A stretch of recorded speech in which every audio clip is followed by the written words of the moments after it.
Médecine ASMR. Bienvenue dans cette série de vidéos où nous lisons ensemble le livre de référence en cardiologie. Bon visionnage. Syndrome coronarien aigu sans susdécalage persistant de ST, SCA-ST-. Partie 1, physiopathologie. Partie 2, diagnostic clinique. Partie 3, prise en charge d'un SCA sans susdécalage persistant du ST. Physiopathologie. L'athérome n'est pas une maladie avec une évolution linéaire et progressive. Son évolution peut être marquée par des épisodes aigus liés à la rupture ou à l'érosion de la plaque. Schématiquement, les plaques susceptibles de se rompre sont en général jeunes, avec un noyau lipidique important et une capsule de collagène mince. La rupture de plaque peut être soit active, provoquée par la sécrétion d'enzymes protéolytiques par les nombreux macrophages de la plaque qui vont ainsi affaiblir la chape fibreuse, soit passive, liée aux forces physiques qui s'exercent sur l'endroit le plus fragile de la plaque, l'endroit où la chape fibreuse est la plus mince. L'érosion de la plaque correspond à une atteinte superficielle de la plaque d'athérome. Elle n'en est pas moins une cause majeure de SCA. Elle est plus fréquente chez la femme, les diabétiques, les hypertendus. Le processus inflammatoire est en général plus important au niveau des plaques susceptibles de se rompre. Cette rupture de plaque entraîne la mise en contact du centre lipidique de la plaque, hautement thrombogène et riche en facteurs tisculaires, avec la circulation sanguine, ce qui va déclencher une activation de l'agrégation plaquettaire et de la coagulation conduisant à la constitution d'un thrombus au niveau du site ou de rupture de la plaque. Dans l'érosion de la plaque, le thrombus adhère à la surface de la plaque et non au centre lipidique. Mais la conséquence est la même, la constitution d'un SCA. Le thrombus ainsi constitué peut rester au niveau du site de rupture ou se fragmenter et emboliser dans les artérioles et capillaires en aval. Ils vont ainsi constituer des foyers de nécrose myocardique expliquant l'augmentation de la troponine IC ou TC ou des CPKMB, sans pour autant occlure les gros troncs coronaires épicardiques. On rappelle que dans les SCA-ST-, le thrombus n'est jamais complètement occlusif au niveau des troncs coronaires épicardiques. Si le thrombus devient totalement occlusif, il apparaît alors un susdécalage du ST sur le CG et on se retrouve devant un SCA-ST+. Le thrombus très riche en plaquettes va libérer des substances vasoconstrictrices comme le thromboxane A2 et la sérotonine qui vont induire une vasoconstriction coronaire accentuant l'ischémie myocardique. L'évolution naturelle des SCA sans susdécalage persistant du ST, SCA-ST-, est allée vers l'occlusion totale de l'artère coronaire. On se trouvera alors devant un SCA avec susdécalage persistant du ST, SCA-ST+. Le diagnostic de STA-ST-.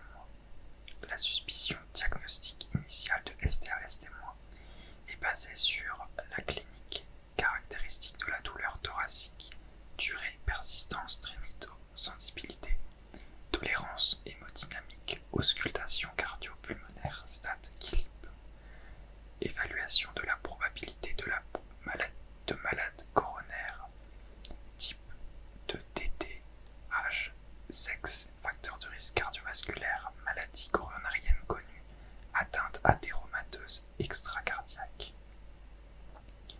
ECG de repos. Douleur thoracique. Douleur thoracique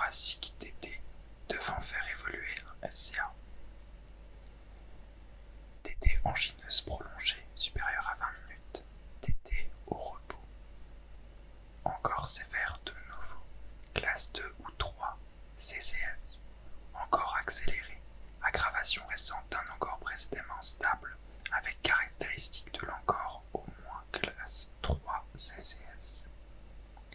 Récidive angineuse post-infarctus. Forme atypique fréquente. Terrain fréquent. Patient jeune, inférieur à 40 ans, âgé.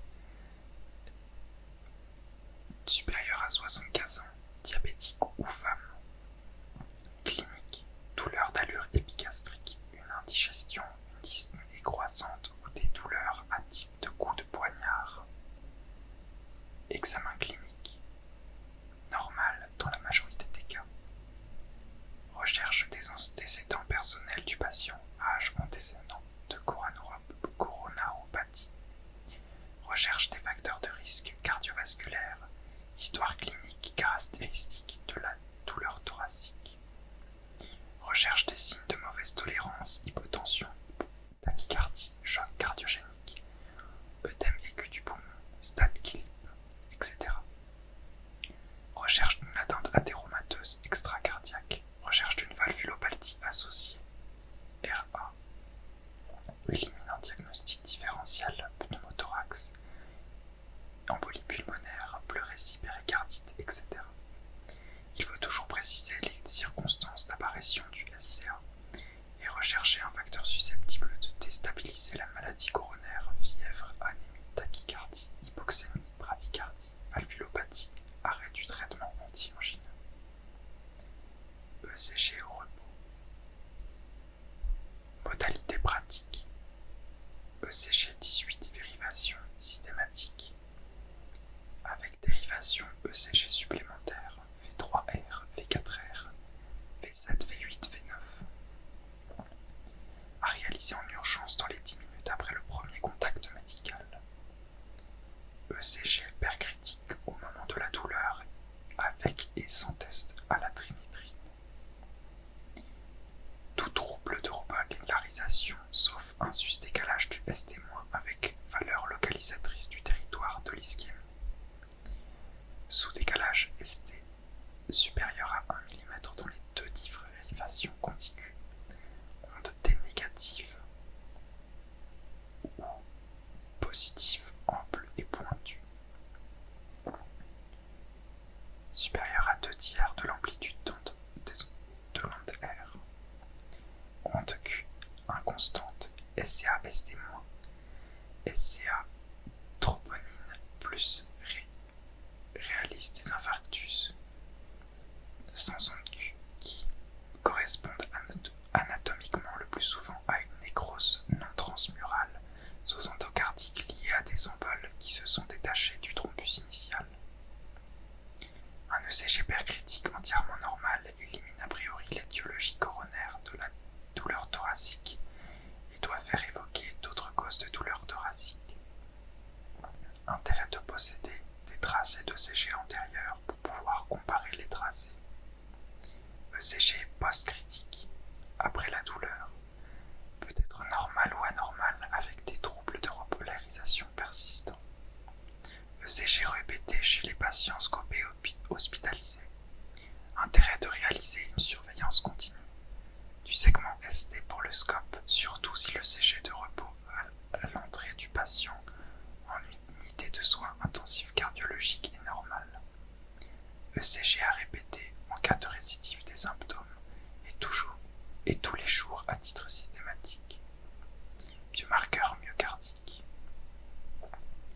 Dosage de troponine TC ou IC ultrasensible obligatoire. La troponine ultrasensible a une grande valeur prédictive négative. A une plus grande valeur prédictive négative que la troponine standard. Elle réduit la zone d'incertitude diagnostique. L'élévation précoce de la troponine ultrasensible entre H0 et H1, H3 versus H6 pour les kits habituels de troponine normale non ultrasensible. Certains kits de troponine ultrasensible permettent la détection de nécrose myocardique dès la première heure. Le deuxième dosage de la troponine ultrasensible doit être réalisé soit 1 heure, soit 3 heures après le premier dosage selon l'algorithme choisi. À noter que certains kits seulement sont valides pour une stratégie avec 2